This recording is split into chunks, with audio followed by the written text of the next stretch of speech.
4K, 150 frames a second. Did I just found a quirk in the R5 that lets me do that?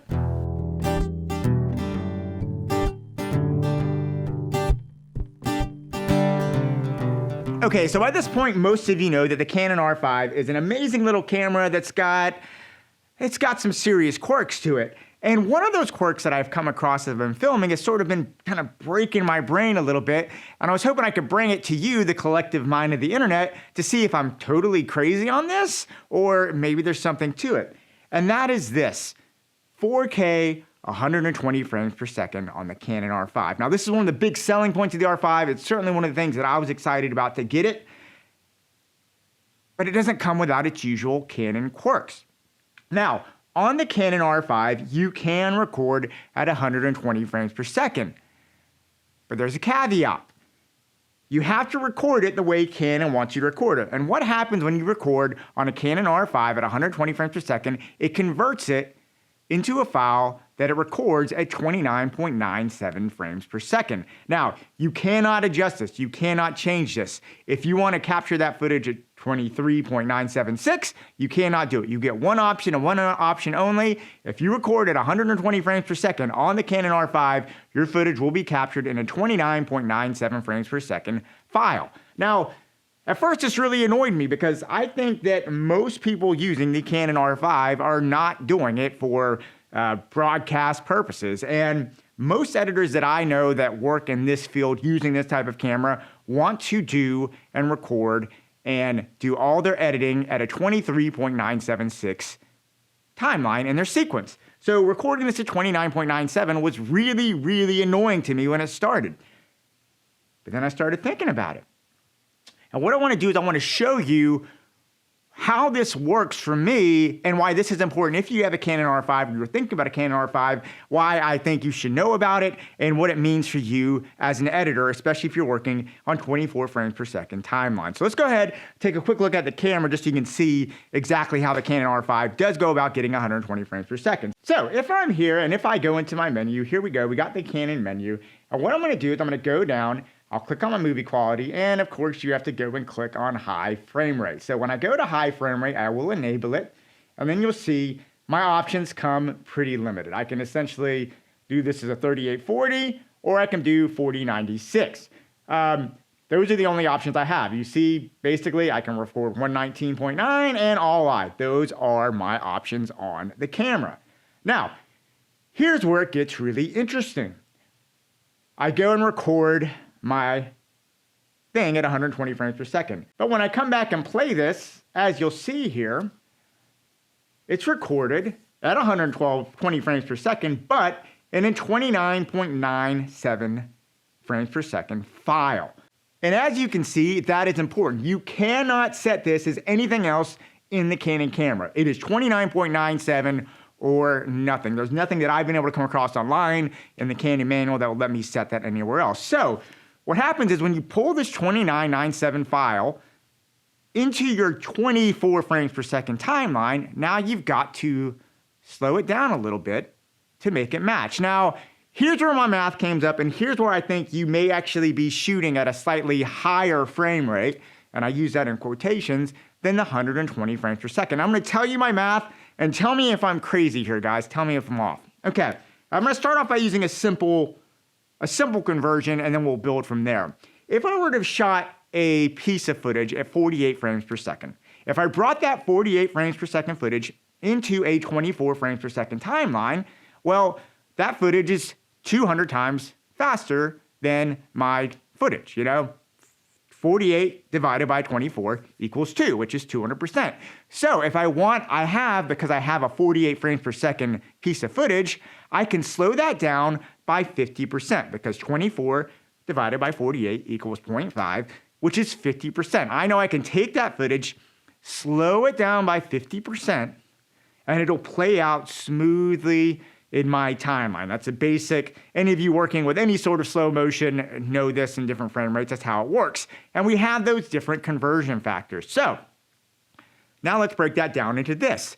I have a piece of 30 frames per second footage that I'm bringing into a 24 frames per second timeline. Now, right now, if I bring a piece of footage that's got 30 frames, I can slow it down to 80% of its speed, essentially take off 20%. So I can play it at 80% speed and it'll play out smooth into my timeline without doing anything.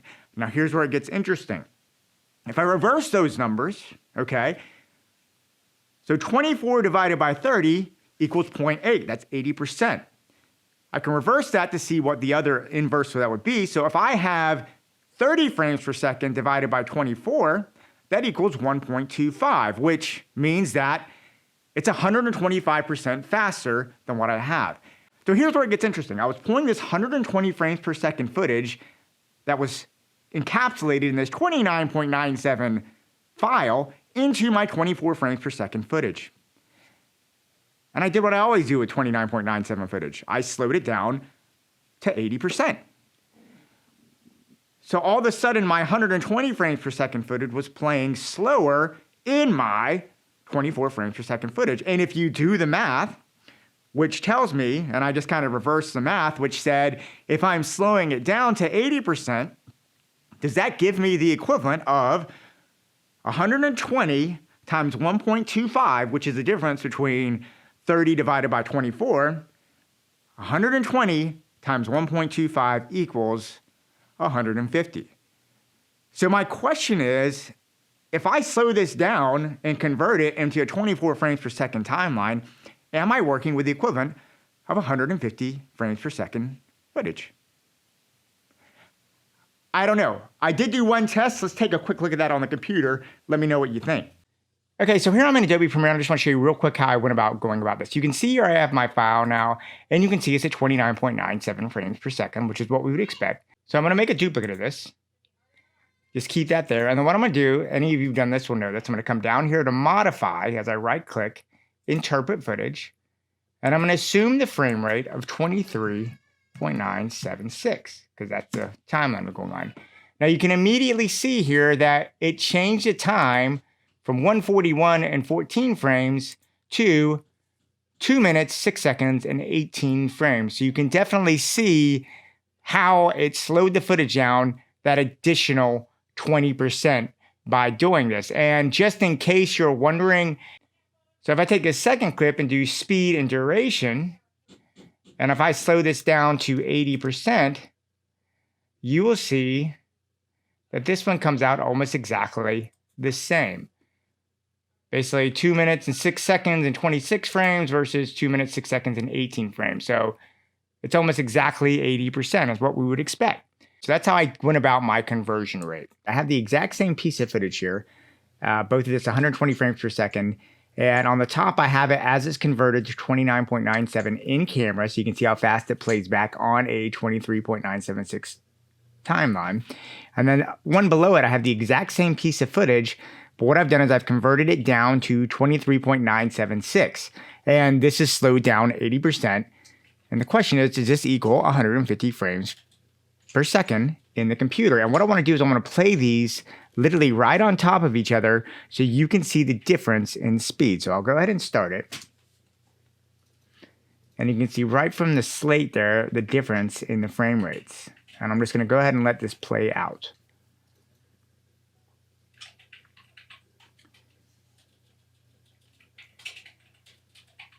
And if you'll notice in both of these, as I run across the screen here, is that both of them play back the motion very, very smooth. I mean, it's you know, the Canon R5 does really nice slow motion, but you can see the difference in speed between 120 frames per second, especially when I slow it down. It's still the same kind of smoothie cream motion, but you can really see the difference here in that 20% time difference between the two pieces.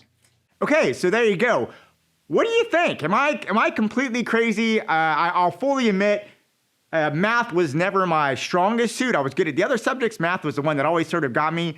But it makes sense to me on paper. If I was working with 30 frames per second files and wanted to slow them down, I would do that naturally. And the fact that the R5 captures this 120 footage in that 29.97 container that you're going to slow down anyway when you bring it in, but not lose any frames, makes me feel like there's actually a little more wiggle room on that 120 frames per second footage than what I thought there was. So I would love to hear what you all think about this.